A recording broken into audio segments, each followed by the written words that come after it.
Hello friends, welcome to my channel Desi Tadka test.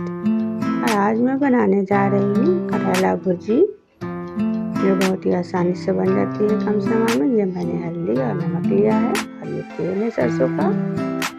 और ये करेला और प्याज मैंने इसे धुल करके काट लिया है। इसको देखिए, मैं एक कढ़ाई में बनाने जा रही हूँ। आप चाहे तो किसी और बर्तन में बना सकते हो। इसको मैं एक बार थोड़ा थोड़ा सा करके इसमें ऐड करूँगी, डालूँगी प्याज, करेला, फिर प्याज, फिर करेला।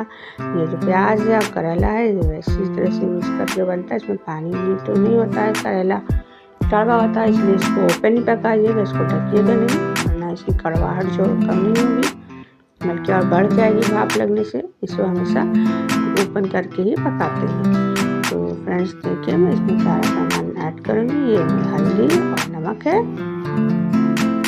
और ये तेल है। ये सारी चीज़ों को डाल करके अच्छे से मिक्स कर देंगे। मिक्स करके इसे हम स्लो फ्लेम पे पकाएंगे।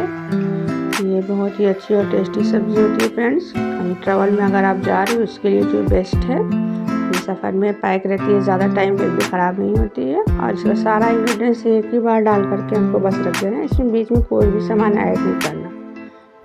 तो देखिए, मैं इसे स्लो फ्लेम पे पका रही हूँ। आप इसे पकने के लिए रख दीजिए। इसे पकने में 15 मिनट से 20 मिनट तक लग सकता है, बट आप स्लो देखिए। करेला मेरा तैयार है और बीच बीच में मैंने इसे 5-5 मिनट पे चलाया था, 2 मिनट पे जब पकने लग गया था। तो ये देखिए, आप इसको पकने के लिए रख करके कोई और काम भी कर सकते हो।